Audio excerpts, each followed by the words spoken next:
बळा आयुष्यातील प्रत्येक घटना एक कारणाशिवाय घडत नाही. परमेश्वराच्या दिलेचं सूत्र आहे. तिथे प्रत्येक कर्माचं एक कारण असतं. कुणाचाही हेवा न करता जो मनुष्य सर्वांशी समानतेने वागतो तो खरा थोर असतो.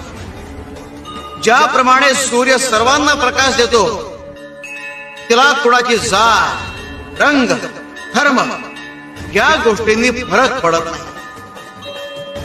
त्याचप्रमाणे आपणही इतरांची बाह्य वागणूक न पाहता त्यांचं अंतःकरण पाहायला. आपली वर्तणूक.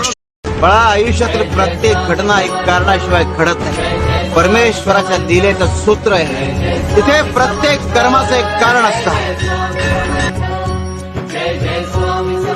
कुणाचाही हेवा न करता जो मनुष्य सर्वांशी समानतेने वागतो